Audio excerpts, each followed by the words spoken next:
Merry Christmas, friends, or Bah Humbug. It can be a tough day for sure. And one gift that we can give ourselves today is to practice gratitude. And that's what we'll talk about on day 25 of our 2023 resolution countdown.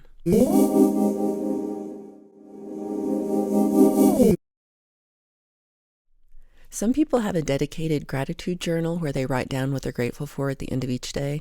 I saw it on Oprah years ago, and I thought it sounded nice, but I didn't really get how it could be helpful.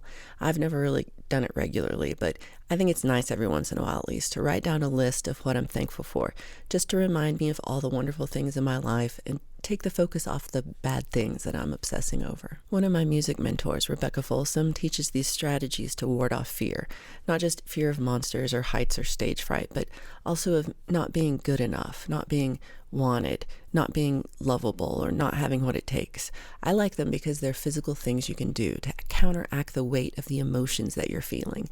You know, if fear has you frozen, you can do the wiggle shake. If fear has you in fight mode, you let yourself ooze and melt. When fear wants you to run away, you root down like a sumo wrestler, low and grounded to the earth. When fear makes you feel faint, you actively scoop in the love surrounding you. I really like having these tools, to have a physical motion to shock my body back into the present, to balance out the physical tension that accompanies the emotional tension. But there's one more step that I think really works wonders to help me get a bit further from that fear and into the current moment, and that's to try to practice gratitude. Finding something to be grateful for does something to our whole self. It takes us out of that anxious headspace by reminding us of what we do have to be thankful for, of what is going well, of how far we've already come. It's hard to remember to do it, especially when you're feeling down. So that's why it's called practicing gratitude. We have to keep coming back to it. That's the thing about resolutions too. It can feel like we're trying to beat this thing that we're struggling against and never have to fight it again. But it's not that at all. It's just about learning that we have the power to change and don't need to be held back by our own fears, our biases, or any negative forces around us. I had the mindset that I want to lose weight and be thin and never have to worry about it again. Or I want to be sober and never have to worry about it ever again. But there's no point where the struggle is just over. It gets easier, but it's not over.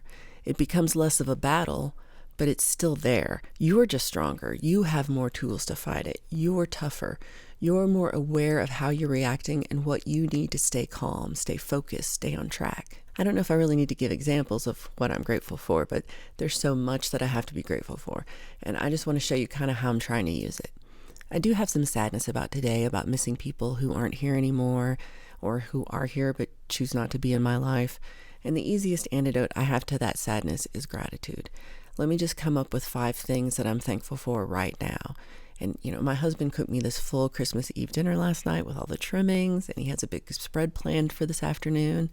I get to spend a few hours in my studio working today, and I'm so thankful for the space there and for getting to do the work that I want to do. I'm really thankful for how beautiful the winter is in Colorado. This one I've been trying to think about when I'm frustrated by traffic, just to appreciate this is extra time I get to look at the mountains and enjoy the view and be thankful for it. I am so incredibly thankful that I have some simply amazing friends who stick with me no matter what, like James and Dave and Kathy and Lauren and Gordon and Michelle, Jim, who always shows up for me, Jaka and Nancy and Peter, all my music friends like Jack and Megan and Michelle and Joe and Bob and Cliff and Al and Jeff, all my YouTube friends, some of y'all have become really close friends despite our distance, and too many people to list. But all of you really mean the world to me, and you make me feel really loved. I'm thankful to have this YouTube channel itself and an audience of people who watch, who are interested in what I have to say or my music. I'm really thankful for how far I've come, and I have to keep reminding myself of this. It's easy for me to compare myself to others people that I see at the gym and then notice my own imperfections. But instead, I need to be focused on what I'm thankful for, how much more I can do now, how much better I feel, how big of a change I've made, how well I've kept the weight off. Because when we're thankful, we're focused on the present, on what is, and not focused outwardly on what we wish for, what we're angry about, what's frustrating us, what we're afraid of. Ruminating on those things will not bring you any closer to your goals or to who you want to be.